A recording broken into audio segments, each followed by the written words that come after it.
Hello everyone, this is Karan here. Shri Vinayak academy YouTube channel पर आपका हार्दिक अभिनंदन है, स्वागत है।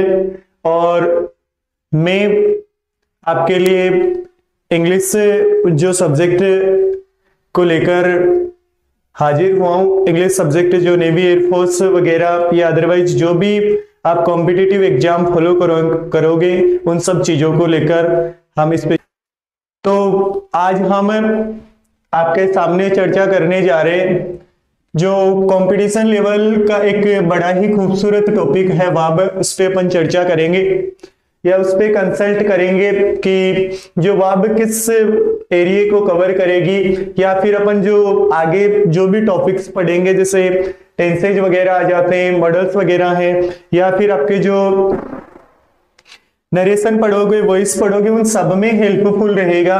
तो अपन वाब एडवांस के तरीके से ही लेके चलेंगे इसको, टोटली जो वाब है उसी को लेके चलेंगे। अब आपके सामने टॉपिक है वाब। सबसे पहले इस पे चर्चा करते हैं कि वाब शब्द का वास्तविक जो मीन है या जो मीनिंग है वो क्या है। मीनिंग और स्पेलिंग में डिफरेंस है, ये थोड़ा सा ध्यान में रखो। वाब जो मीन मतलब मैं हिंदी मीनिंग की चर्चा कर रहा हूं और स्पेल आप मैंने बोर्ड पे लिखा हो उसी पे चर्चा करेंगे। अब वर्ब शब्द का जो मीनिंग है वो नॉर्मली जो मीनिंग है वो अपन क्रिया लगाते इसका, लेकिन जो अगर अपन इसको थोड़ा सा लेवल लेके चले तो वर्ब का वास्तविक मीनिंग होता है कोई एक शब्द। चलो मैं उसको बता देता हूं कि वर्ब शब्द लैटिन भाषा के लैटिन भाषा के एक प्यारे से वर्ड वर्बम से बना है। वर्ब शब्द लैटिन भाषा के एक शब्द वर्बम से बना है। वर्बम का शाब्दिक अर्थ है कोई एक शब्द। ये क्लियर करेंगे कि एक शब्द इसका मीनिंग होता है और उस पर भी आगे चर्चा लेके चलेंगे। अब देखो इसका उच्चारण वर्ब न करके क्या किया जाता है, वाब। आर को अपने आर के बाद में आपके 5 वावेल्स आए, A E I O U, that's why we call it ray. उसी सिचुएशन में हम इसको रे बोलेंगे, अदरवाइज क्या बोलते हैं ए। अब देखो आर के बाद में कौन था, B, that's why we call it A, not रे। ठीक है, अभी आगे चर्चा करते हैं। अभी कि वाब के जो पार्ट्स अपन पढ़ते हैं, डिवाइडेशन पढ़ते हैं, तो ये तो क्लियर हो गया कि वाब शब्द लैटिन भाषा के वाबम शब्द से बने और उसका अर्थ है कोई एक शब्द, अर्थात वाब शब्द का मीनिंग होगा कोई एक शब्द। सेंटेंस में जो भी अपन इस पे चर्चा करेंगे। अब आपके सामने में वाब के पार्ट्स डिवाइडेशन करता हूं, वाब के पार्ट डिवाइडेशन कर रहा हूं और उन पार्ट पे चर्चा करेंगे। मैंने आपके सामने वाब के 2 पार्ट आपके सामने लिखे हैं। एक पार्ट है आप जिसको जिस नाम से जानते हो, जैसे मैंने लिखा मेन वर्ब, या जो आप इसको दूसरा नाम बोलते हो एक्शन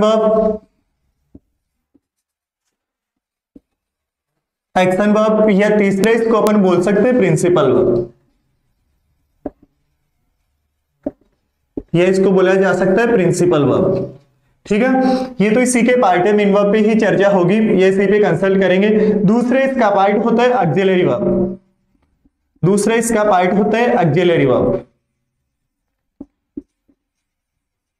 दूसरा इसका पार्ट होगा कौन सा, ऑक्सिलरी वर्ब। अब देखो कि जो वर्ब पे भी तो अपन चर्चा करके आगे, उसके बाद में इसके 2 जो अपन प्रारूप बनाएंगे या 2 जो चीजें अपन कवर करेंगे कि मेन वर्ब जो कॉन्सेप्ट क्या होगी, या सर हम सेंटेंस में कैसे आइडेंटिफाई करें कि ये एक्शन वर्ब है, ये प्रिंसिपल वर्ब है, ये मेन वर्ब है, या ऑक्सिलरी वर्ब है। फिर मेन वर्ब के पार्ट्स पे भी अपन चर्चा करेंगे। मेन वर्ब यही से पहचानने की कोशिश करो।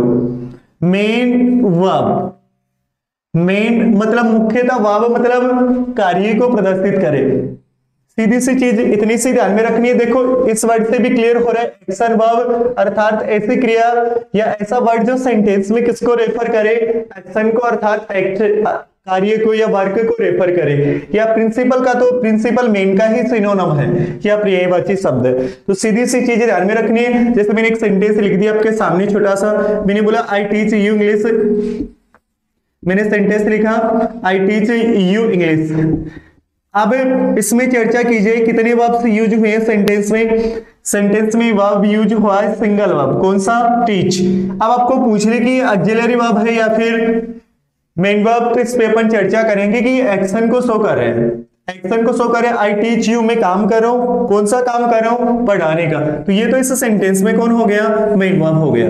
चलो ठीक है, अब आपने मेन वर्ब तो पहचान लिया, मेन वर्ब या एक्शन वर्ब आपने क्या कर लिया? सेंटेंस में आइडेंटिफाई कर लिया, पहचान लिया।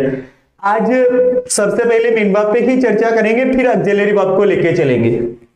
मेन वर्ब पे आपकी चर्चा होगी।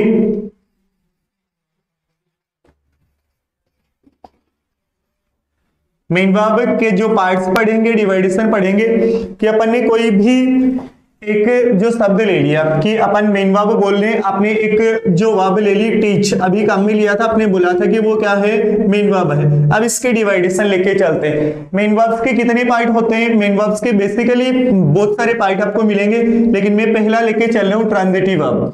पहला कौन सा होगा? Transitive verb. पहला होगा आपका कौन सा बेटा? Transitive verb. ट्रांजिटिव वर्ब कौन सा होता है? ये मेन वर्ब का ही पार्ट होगा आपका, कौन सा? Transitive verb. ट्रांजिटिव वर्ब किसे बोलेंगे? A verb which depends on object to complete its sense.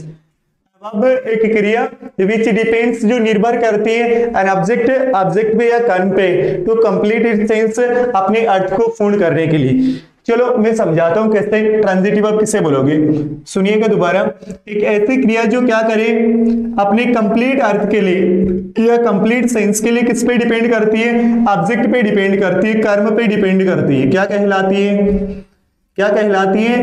Transitive verb कहलाती है। अब पहचानेंगे कैसे? अभी आपके सामने एक टीच वर्ब दिया गया था, मैं नीचे आपको और कुछ भी लिख के बताता हूं। जैसे एक टीच आ गया, दूसरा प्ले आ गया, तीसरा कुक लिख दिया, चौथा रन आ जाते हैं, पांचवी वर्ब सी लिख दी, छठवीं मैंने लाफ लिख दिया। ठीक है, अब इनमें आइडेंटिफाई करते हैं। सारे मेन वर्ब हैं। टीच का मतलब पढ़ाना कोई काम है, प्ले का मतलब खेलना कोई काम है, कुक पकाना कोई काम है, रन दौड़ना काम है, सी देखना काम है, लाफ हंसना काम है। तो सारे एक्शन वर्ब है। अब इनमें हम आइडेंटिफाई करेंगे कि कौन सी तो आपकी ट्रांजिटिव वर्ब है, कौन सी आपकी इंट्रांजिटिव वर्ब है। लेकिन पहले अपन चर्चा करते हैं कि ट्रांजिटिव वर्ब पहचानते कैसे। सर मैंने यही बोला था कि आपको क्या करना है? ऑब्जेक्ट पहचानना है। ऑब्जेक्ट पहचानने के लिए आप क्या करो? एक वर्ड लिखा मैंने वोट, और दूसरा वर्ड लिखा मैंने क्या? तुम। वोट का मीनिंग क्या होता है? होम का मीनिंग किसे या किसको। इससे आप आइडेंटिफाई कर लोगे कि वर्ब ट्रांजिटिव है या वर्ब इंट्रांजिटिव है। इधर देखो कैसे पहचानोगे।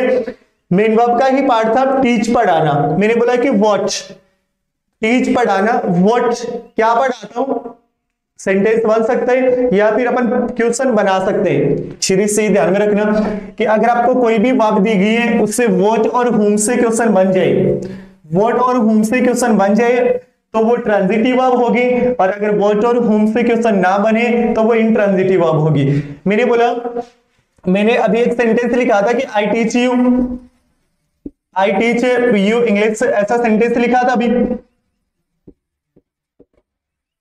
अब उसको कैसे आइडेंटिफाई करोगे कि टीच ट्रांजिटिव है या इंट्रांजिटिव?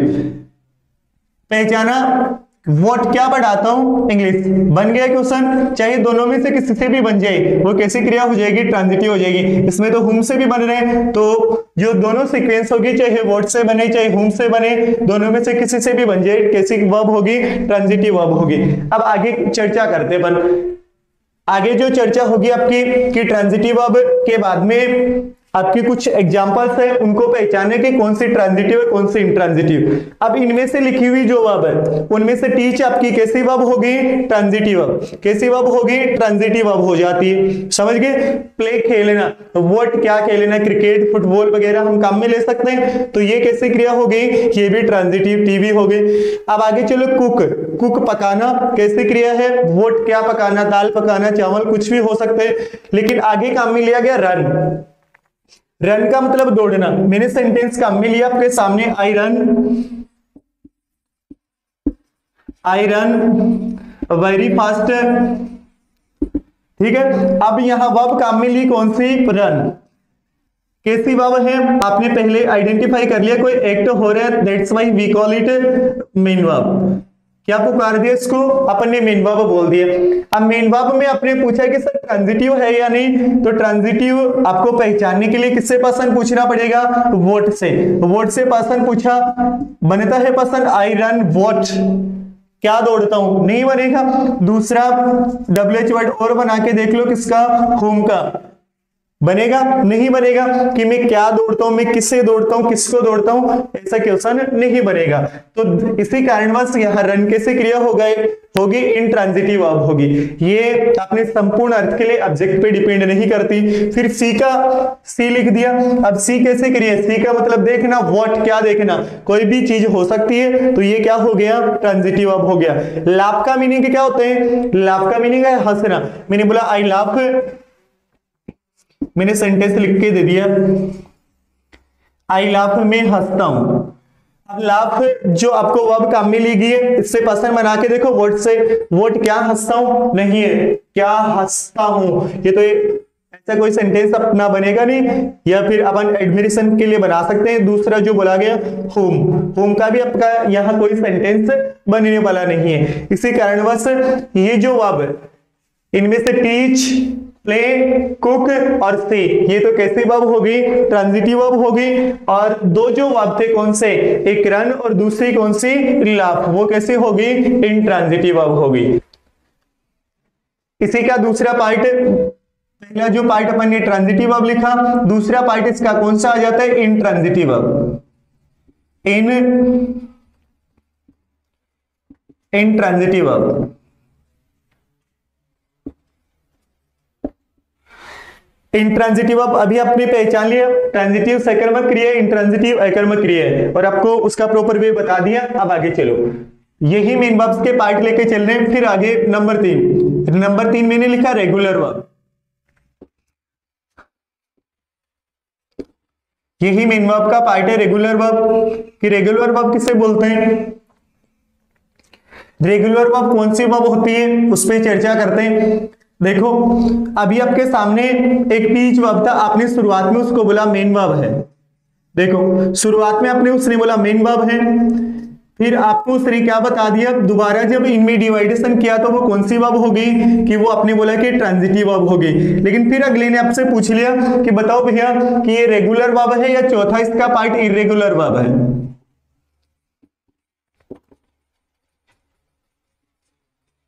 रेगुलर पार्ट है या इरेगुलर पार्ट है, तो अब उस पर चर्चा करते हैं। पहले मेन वर्ब हो गया, फिर ट्रांजिटिव वर्ब हो गया। आप पूछा कि बताओ कि रेगुलर है या इरेगुलर। रेगुलर वर्ब क्या होती है, रेगुलर वर्ब क्या होती है, मेन वर्ब की फर्स्ट फॉर्म, ऐसी मेन वर्ब की फर्स्ट फॉर्म जिनकी सेकेंड और थर्ड फॉर्म क्या लगा के, डी व ईडी लगा के बनाए जाते हैं। क्या लगा के, डी व ईडी लगा के बनाए जाते हैं, क्या कहलाते हैं, रेगुलर वर्ब कहलाते हैं। और ऐसे मेन वर्ब जिनकी सेकंड और थर्ड फॉर्म डी व ईडी लगाकर नहीं बनाए जाते हैं, क्या कहलाते हैं, इरेगुलर वर्ब कहलाते हैं। फॉर एग्जांपल टीच वर्ब था, टीच वर्ब की फर्स्ट फॉर्म है, सेकंड फॉर्म क्या बनती है इसकी, टॉट और टॉच। ठीक है, समझ गए। अब ये तो मेन वर्ब की फर्स्ट अवस्था है, ये सेकंड अवस्था है, और ये कौन सी है, थर्ड अवस्था। अब देखो मैंने बोला था कि मेन वर्ब की ऐसी फर्स्ट फॉर्म जिनकी सेकंड और थर्ड फॉर्म डी व ईडी लगा के बनाई जाती है, क्या कहलाती है, रेगुलर वर्ब कहलाती है। अब देखो इसमें डी व ईडी लगा के बनाया, क्या डी व ईडी लगा के बनाया हुआ, इसमें नहीं बनाया हुआ, तो ये कौन सी वर्ब हो गई, ये रेगुलर नहीं है, ये कैसी वर्ब होगी, इरेगुलर वर्ब। फिर एक और लिख दिया वर्ब मैंने आपके सामने, कुक, सेकंड फॉर्म हो गई क्या, कुक्ड, और थर्ड फॉर्म क्या हो गई बेटा, कुक्ड। अब इसमें ट्राई करने की कोशिश करो कि ये फर्स्ट अवस्था है आपकी, ये सेकंड अवस्था है, ये थर्ड अवस्था है। तो सेकंड और थर्ड जो अवस्था है वो डी व ईडी लगा के बनाई है, तो ये कौन सी क्रिया होगी, ये रेगुलर वर्ब होगी। समझ गए, समझ गए। रेगुलर इरेगुलर क्या करना है, मेन वर्ब की ऐसी फर्स्ट फॉर्म जिनकी सेकंड और थर्ड फॉर्म क्या लगा के, डी व ईडी लगा के बनाई जाती है, क्या कहलाती है, रेगुलर वर्ब कहलाती है। अब नेक्स्ट पॉइंट पे चलते हैं, एक ही वर्ब के कितने पार्ट हो जाते हैं वो समझने की कोशिश करें। पर पांचवा जो पार्ट है अपन इसका चर्चा करेंगे कि फिफ्थ जो पार्ट होगा, मैंने लिखा फाइनाइट वर्ब। फाइनाइट वर्ब, और एक छठवा जो पार्ट आ जाता है इसका कौन सा, non finite verb. Non finite verb, इधर देखो फाइनाइट वर्ब और नॉन फाइनाइट वर्ब कैसे आइडेंटिफाई करेंगे कि फाइनाइट वर्ब कौन सी है, नॉन फाइनाइट वर्ब कौन सी है, ये चीज ध्यान में रखें। ये मेन वर्ब का पार्ट भी होता है नॉन फाइनाइट और फाइनाइट वर्ब, और ये ऑक्सिलरी वर्ब आपकी हेल्पिंग वर्ब का पार्ट भी होगा। मैं इसको यही पढ़ा रहा हूं आपको। फाइनाइट वर्ब कौन सी होती है,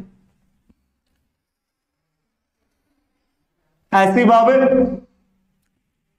वर्ब नहीं कि मेन वर्ब, ध्यान रखो, ऐसी वर्ब जो सब्जेक्ट के द्वारा कंट्रोल हो, ऐसे वर्ब जो सब्जेक्ट के द्वारा कंट्रोल हो,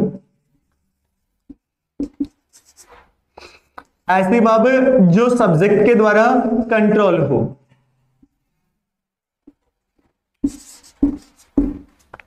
वो क्या कहलाती है, फाइनाइट वर्ब कहलाती है।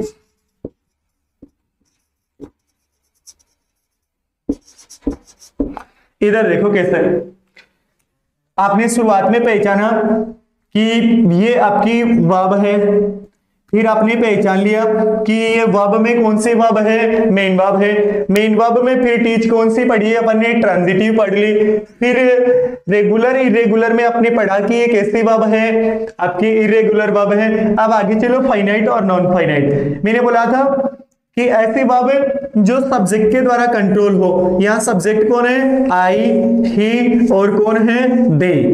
अब ध्यान दो, आई सब्जेक्ट आया तो मेन वर्ब की फर्स्ट फॉर्म टीच आ गई। सब्जेक्ट ही आया तो फिर टीचेज काम में लिया गया। वर्ब में कुछ एक्सचेंज हो रहा है, कुछ बदलाव आ रहा है। फिर जैसे दे करता है फिर आपकी वापिस टीच आ गई, अर्थात कर्ता के द्वारा। यहाँ सिंगुलर था लेकिन प्लूरल वर्ब आई अप्लाई करते हैं तो टीच हो गया। यहाँ ही सिंगुलर था, उसके अकॉर्डिंग वर्ब टीचेज आ गया, तो कर्ता के द्वारा कंट्रोल हो रही है वर्ब। ये तो कौन सी वर्ब हो गई, जो कर्ता के द्वारा कंट्रोल हो वो कौन सी वर्ब होती है, फाइनाइट वर्ब होती है। लेकिन मैंने एक सेंटेंस आपके सामने लिखा, आई टॉट यू, फिर दूसरा लिख दिया ही टॉट यू, तीसरा लिख दिया दे टॉट यू। तीन सेंटेंस आपके सामने। इधर देखो, अब देखो, अब करता आई था तो भी क्रिया टोट आ रही है, ही था तो भी टोट आ रही है, और दे था तो भी टोट आ रही है। कर्ता का इस क्रिया पे कोई इंपैक्ट नहीं पड़ रहा है, मतलब कर्ता के अनुसार यहाँ क्रिया नहीं आ रही है, यहाँ कर्ता का कोई रोल प्ले नहीं हो रहा है। कर्ता सिंगुलर था तो भी टोट है, प्लूरल है तो भी टोट है, आई है तो भी टोट है। तो सीधी सी चीज ध्यान में रखो, ऐसी वर्ब जो सब्जेक्ट के द्वारा कंट्रोल हो क्या कहलाती है, फाइनाइट वर्ब कहलाती है। जैसे आई के साथ टीच आ रहा है, ही के साथ टीचेज और दे के साथ टीच, ये तो फाइनाइट वर्ब है। और दूसरा बोला गया कि ऐसे वर्ब जो सब्जेक्ट के द्वारा कंट्रोल ना हो, जैसे टॉट, टॉट और यहाँ टोट, ये कैसे है, नॉन फाइनाइट वर्ब। समझ गए, कर्ता के द्वारा कंट्रोल होने वाली क्रिया क्या कहलाती है, फाइनाइट वर्ब कहलाती है। और जो कर्ता के द्वारा कंट्रोल ना हो वो कौन सी वर्ब कहलाती है, नॉन फाइनाइट वर्ब कहलाती है। अभी आगे चलो इसके पार्ट, नेक्स्ट जो पार्ट है इसका, नेक्स्ट पार्ट मैंने लिखा आपके सामने, फाइनाइट नॉन फाइनाइट के बाद में मैं आपके सामने चर्चा करता हूं लिंकिंग वर्ब की। किसकी, लिंकिंग वर्ब की। लिंकिंग वर्ब कौन सी होती है, लिंकिंग वर्ब इतना सा ध्यान में रखना है। लिंकिंग वर्ब क्या है, ये आपको कंफ्यूज करेगा जब अपन टेंसेज पढ़ेंगे तब। कई बार ऐसा सेंटेंस आपको मिलेगा, कई बार ऐसे सेंटेंस आपको समझ में नहीं आएंगे कि वो वहां हेल्पिंग वर्ब है या ऑक्सिलरी वर्ब है, ऑक्सिलरी वर्ब का पार्ट है या फिर मेन वर्ब का पार्ट है, वो चीज आपको थोड़ी सी कंफ्यूज करेगी। इधर ध्यान दो, मैंने आपके सामने लिखा एक सेंटेंस लिखा, I am a teacher, I am a teacher. इधर ध्यान दो, सर हमने पहचाना कि एम यहां वर्ब है, एम यहां क्या है, वर्ब है। दूसरा एक और लिख के दे दिया मैंने आपको, Sonu Sonu is a girl, Sonu is a girl, इसमें भी वर्ब एक काम में ले रखा है, ये रहा। तीसरा सेंटेंस आपके सामने लिखा मैंने, राहुल प्लेज क्रिकेट।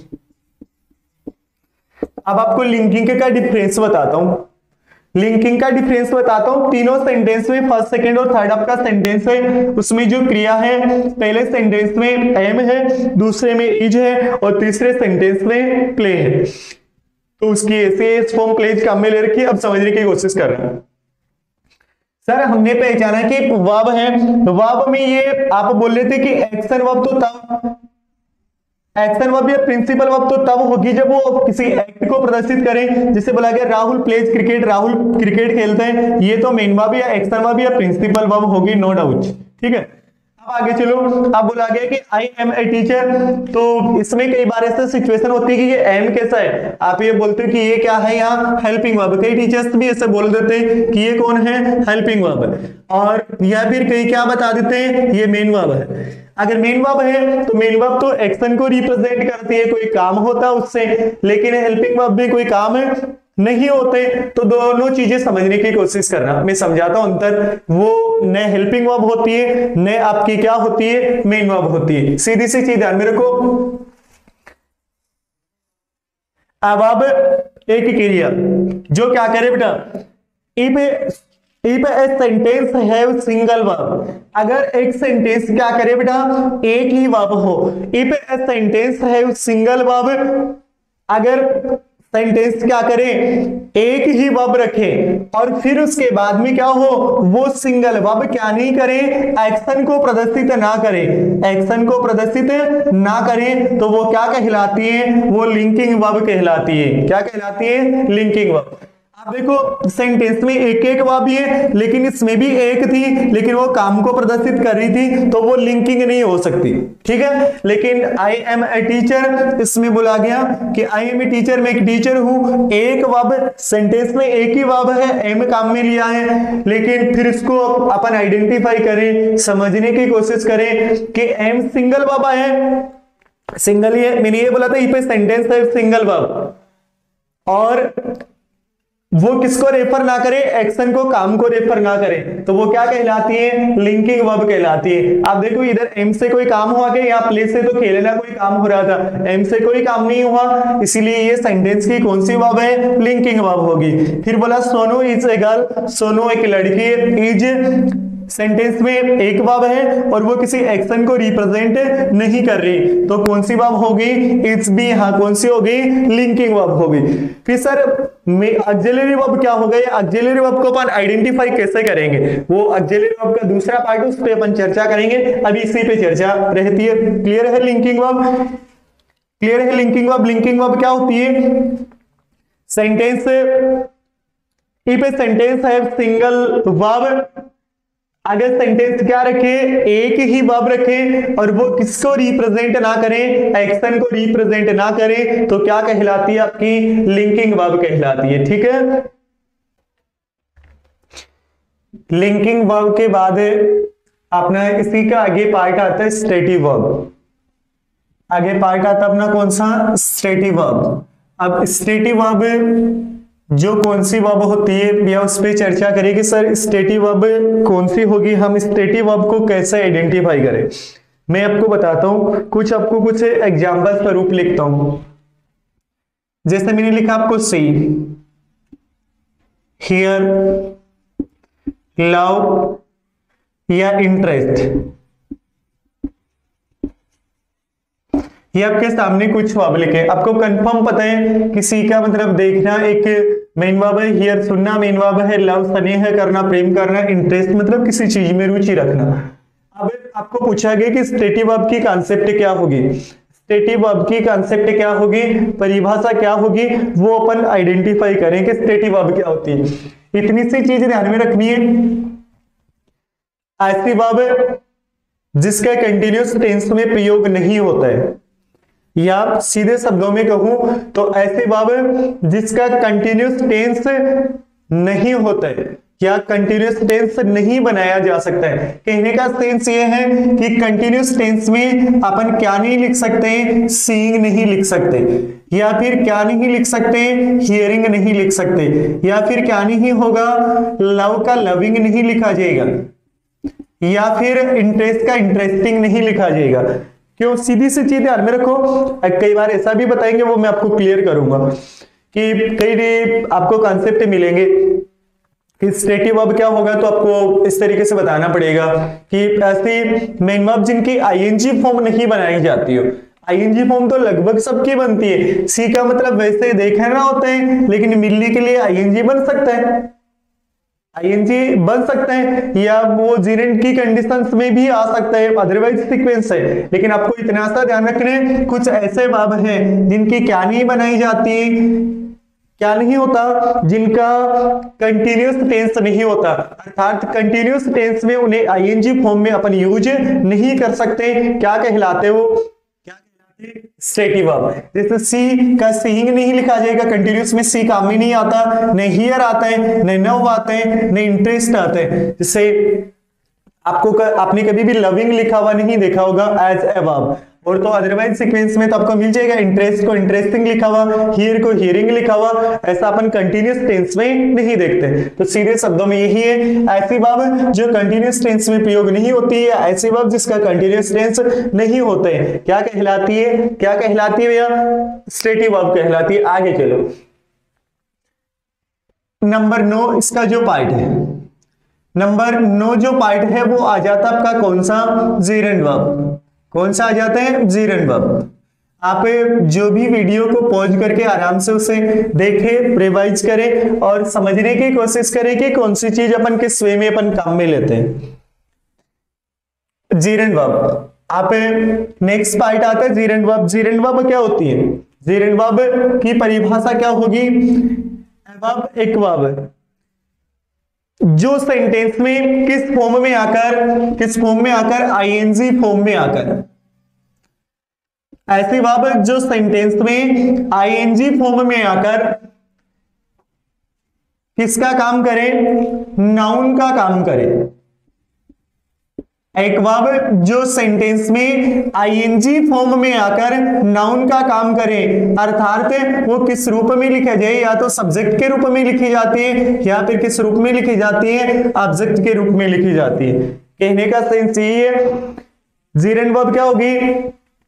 एक वर्ब जो सेंटेंस में किस रूप में आकर आईएनजी फॉर्म में आकर नाउन का काम करे, अर्थात वो सब्जेक्ट या ऑब्जेक्ट के स्थान पर लिखी जाए, तो क्या कहलाती है? वो क्या कहलाती है? जीरेंड वर्ब कहलाती है। जैसे मैंने बोल दिया, swimming is best exercise, swimming is best exercise for all of you, और ऑल ऑफ यू, ये अपन ने काम में ले लिया। ठीक है, अपन को ध्यान क्या रखने? देखो इधर आप बोला गया सेंटेंस की शुरुआत में आ गया स्विमिंग वर्ब, जरूरी नहीं है बीच में भी आ सकता है। अब यहां ये वर्ब काम में ली गई इज काम में लिया गया, इज तो यहां वर्ब है। अब आगे best exercise for all of us या यू, जो भी अपने काम में ले लिया। इधर देखो क्या बोला गया, मैंने बोला था ऐसी वर्ब जो सेंटेंस में आईएनजी फॉर्म में आकर नाउन का काम करे, या तो वो सब्जेक्ट के तौर पर होती है या फिर किस रूप में होती है? ऑब्जेक्ट के तौर पर होती है। किस रूप में? ऑब्जेक्ट के रूप पर। अपन उसको चर्चा करेंगे, उसके बारे में बताएंगे। देखो यहां बोला गया था कि swimming is best exercise for all of you. अब स्विमिंग को अपन बोले कि वो यहाँ क्या है? आईएनजी फॉर्म है, मेन वर्ब है, ऐसा कुछ नहीं है। ये यहाँ क्या है?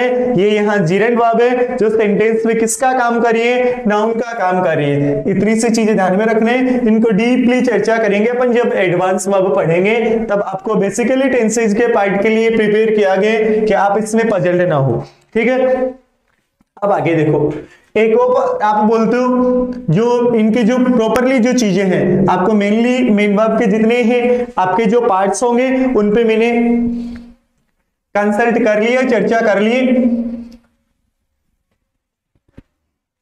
इधर देखो, मेन वर्ब के जो भी पार्ट्स थे उन पे अपन ने चर्चा कर ली। अब एक और छोटी सी चर्चा कर देता हूं आपके सामने कि मेन वर्ब की फॉर्म कितनी होती है सर। मेन वर्ब की फॉर्म कितनी होती है, कई बार डाउटफुल होंगे आप, कई बार आपको अलग अलग चीजें सीखने को मिलेगी कि कितनी फॉर्म होती है, तो ज्यादा दिमाग लगाने की जरूरत नहीं है। मेन वर्ब की जो आपकी बेस फॉर्म है, बेस फॉर्म कितनी होती है, 3। कौन सी, V1, वी आपकी सेकंड या वर्ब की सेकंड फॉर्म या वर्ब की थर्ड फॉर्म, ये तो इसकी बेस फॉर्म होती है। और अगर आपको पूछा जाए कि मैक्सिमम फॉर्म कितनी होती है, तो मैक्सिमम फॉर्म कितनी होती है, 5 फॉर्म होती है। कौन कौन सी, एक आपकी बन जाती है कौन सी, वर्ब की फोर्थ फॉर्म जिसे आप आईएनजी फॉर्म के नाम से जानते हो, और वर्ब की कौन सी, एस या ईएस फॉर्म जिसे आप फिफ्थ फॉर्म के नाम से पहचाना करते हो, या फिर वर्ब की एसईएस फॉर्म कॉल करते हैं। तो इतना सा ध्यान में रखना है कि बेसिकली ये क्या है बेटा, 3 ही फॉर्म होती है वर्ब की बेस फॉर्म, और मैक्सिमम फॉर्म कितनी होती है, 5 होती है। चलो ठीक है, वर्ब का आपका जो टॉपिक था उसको मैंने आइडेंटिफाई कर दिए, आपको बता दिए। अब दूसरा पार्ट लेके चलते हैं। अब देखो वर्ब का मेन वर्ब अपन ने पार्ट पढ़ लिया, अब दूसरा पार्ट पे चर्चा करते हैं, ऑक्सिलरी वर्ब।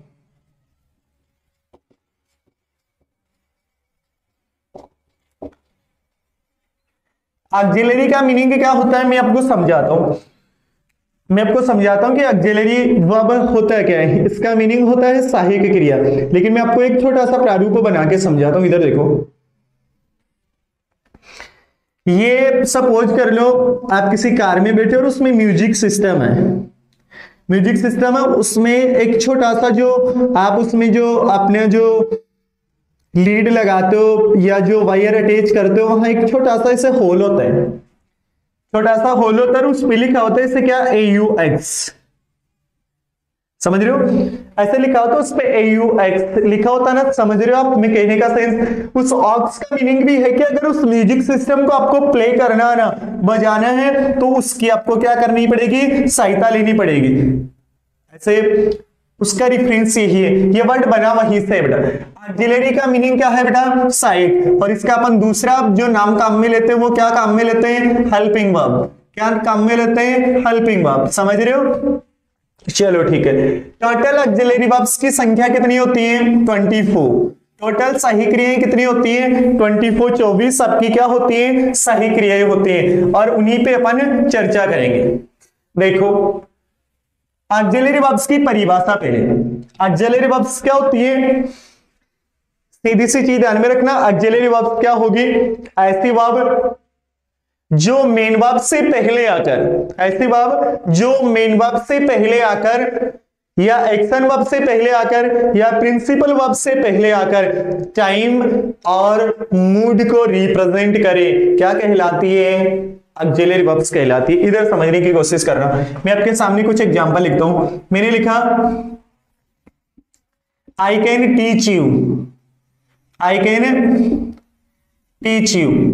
अब देखो सेंटेंस में मेन वर्ब कौन सी है, मेन वर्ब आ गई टीच, पढ़ाना। उससे पहले एक वर्ब यूज की गई कौन सी, कैन। आप इसको तो जानते हो कि मॉडल वर्ब है, क्या है, मॉडल वर्ब, लेकिन है तो हेल्पिंग वर्ब ही ना, है तो हेल्पिंग वर्ब ही। फिर क्या बोला, मैंने बोला था कि ऐसी वर्ब जो मेन वर्ब से पहले आकर या तो किसको दर्शाएं, या तो मूड, मूड का मतलब है मनोभाव, जो मॉडल के द्वारा अपन मॉडल वर्ड मूडी से बनाए, मॉडल वर्ड मूडी सबसे बने, तो उसको रिप्रेजेंट करे। जैसे मैंने बोला आई कैन टीच यू, मैं आपको पढ़ा सकता हूं, मेरे मनोभाव बता रहा हूं। टीच पढ़ाना वर्ब है, लेकिन मेरा मनोभाव रिप्रेजेंट कर रहा है किससे, कैन से। फिर मैंने बोल दिया इस सेंटेंस को आई एम टीचिंग यू, ऐसा सेंटेंस लिखा। अब टीच वर्ब है, टीच कैसी वर्ब है, मेन वर्ब है, मेन वर्ब से पहले एक वर्ड आया एम, ये बता रहा है कि मैं अभी प्रेजेंट में आपको वर्ब टॉपिक पढ़ा रहा हूं। इससे पता चला है अगर मैं इसको ऐसे लिख देता आई वाज टीचिंग, तो प्रेजेंट नहीं पास्ट में पढ़ा रहा था। तो समझ गए आप कि ऐसी वर्ब जो मेन वर्ब से पहले आकर किसको प्रदर्शित करें, या तो मूड को प्रदर्शित करें या फिर किसको प्रदर्शित करें, टाइम को प्रदर्शित करें, वो क्या कहलाती है, आपकी ऑक्सिलरी वर्ब कहलाती है। सीधी सी चीज ध्यान में रखना, ऑक्सिलरी वर्ब आपकी क्या करेगी, इधर देखो इस वर्ड से क्लियर हो रहा है। ऑक्सिलरी वर्ब सेंटेंस में तभी होगी ऑक्सिलरी या हेल्प, इसमें देखो हेल्पिंग वर्ब अर्थात दूसरी वर्ब की ये क्या करती है, सहायता करती है। हेल्पिंग वर्ब सेंटेंस में तभी होगी जब वाक्य में क्रियाएं कितनी हो, 2 हो, अन्यथा आपकी हेल्पिंग वर्ब नहीं होती है। इधर देखो कि कैन दिया गया, टीच 2 वर्ब है, तो इनमें से कैन कौन सी हो गई, नियमानुसार है, ऐसे तो 2 अदरवाइज भी हो सकते हैं। चलो आगे,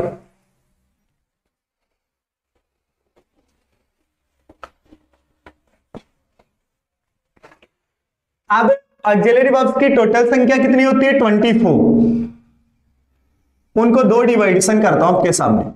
एक लिखा मैंने क्या, एक लिखा प्राइमरी ऑक्सिलरी वर्ब और दूसरा क्या लिखा, मॉडल ऑक्सिलरी वर्ब। देखो मॉडल के 2 स्पेलिंग होते हैं, एक आप MODEL काम में लेते हो, लेकिन वो आप गाड़ी के मॉडल नंबर के लिए या मॉडलिंग करती हुई जो गर्ल्स वगैरह हैं उन सब के लिए काम में लिया जाता है, और जो मनोभाव के लिए काम में लिया जाता है मॉडल, वो होता है MODEL। ठीक है, अब ऑक्सिलरी वर्ब्स की कितनी डिवाइडेशन हुई आपके सामने, 2 डिवाइडेशन। एक प्राइमरी ऑक्सिलरी वर्ब और एक मॉडल ऑक्सिलरी वर्ब। इधर ध्यान दो, प्राइमरी ऑक्सिलरी वर्ब और मॉडल ऑक्सिलरी वर्ब कौन कौन से होते हैं, इनकी संख्या कितनी होती है, वो भी आपको चर्चा करेंगे।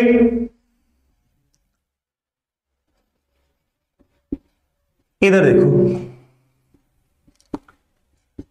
समझ रहे हो, प्राइमरी ऑक्सिलरी और मॉडल ऑक्सिलरी परिभाषा देखना। ऐसी वर्ब जो मेन वर्ब से पहले आकर, ऐसी वर्ब जो मेन वर्ब से पहले आकर, ऐसी वर्ब जो मेन वर्ब से पहले आकर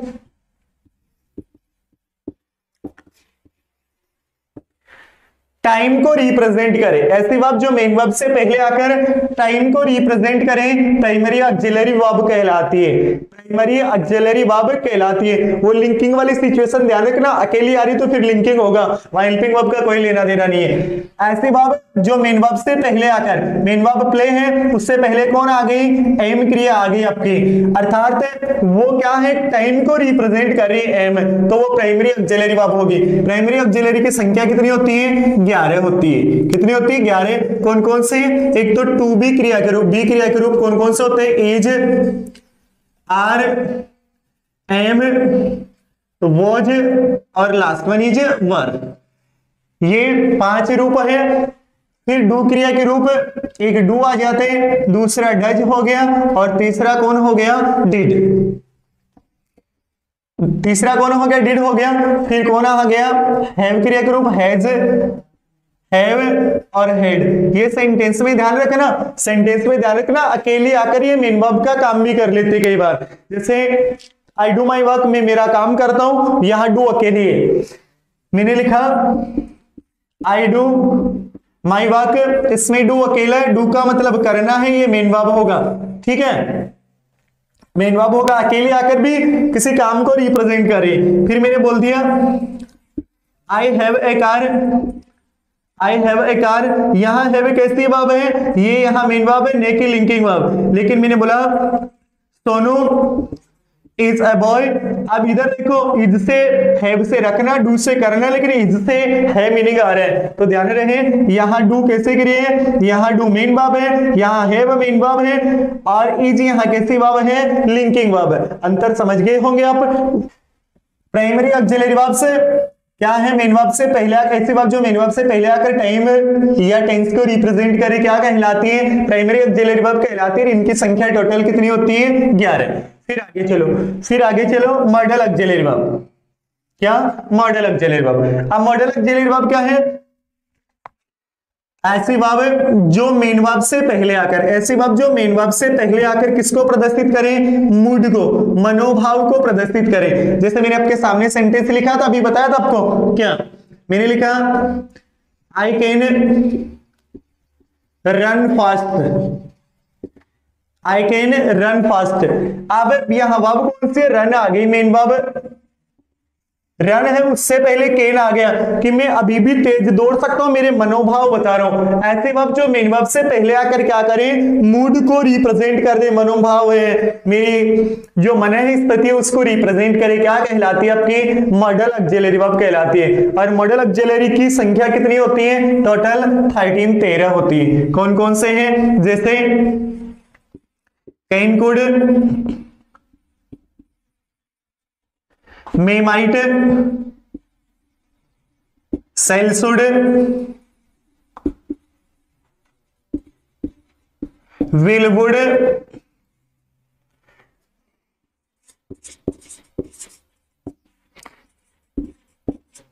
use to, ought to, dare, need and last one is must। इधर ध्यान दो,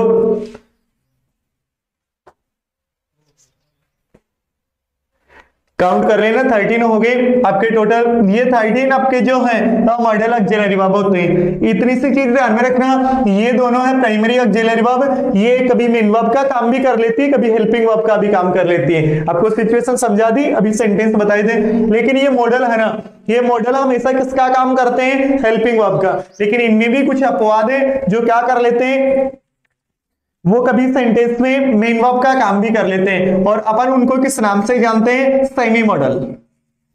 किन नाम के जानते हैं, सेमी। सेमी का मतलब होता है अर्ध या आधा। तो सेमी मॉडल कौन कौन से होंगे अपने, एक तो होता है विल। विल का मतलब इच्छा करना, आई विल, मेरी इच्छा, you to meet me alone in the market, कि आप मेरे से क्या करो, मार्केट में अकेला मिलो, जैसे भी कोई सीक्वेंस हो उसको प्रेजेंट करें। फिर यूज्ड भी आपका आ जाता है, वो भी आपका क्या है बेटा, सेमी मॉडल की कंडीशन में। ought to नहीं आता, डेयर आ जाता, साहस करना, नीड आ जाता आपका। तो टोटल कितने हो गए आपके सेमी मॉडल, कितने हो। ये आपका वर्ब का टॉपिक आपके सामने जो रिप्रेजेंट किया है। बेसिकली आशा करता हूं, उम्मीद करता हूं कि आपको बहुत अच्छे से समझ में आया होगा। और अगर समझ में आ रहा है, अच्छे से लर्न कर रहे हो, आपको चीजें समझ में आ रही है, तो इन सबको कैरी ऑन करने के लिए आप हमारे YouTube चैनल को लाइक करें, सब्सक्राइब करें और जो बेल आइकन को प्रेस करें, ताकि आगे जो हम भी इंग्लिश के जो वीडियो अपलोड करेंगे उसका, या अदरवाइज किसी भी सब्जेक्ट को लेकर वीडियो अपलोड करेंगे, उसका नोटिफिकेशन आप तक पहुंचे।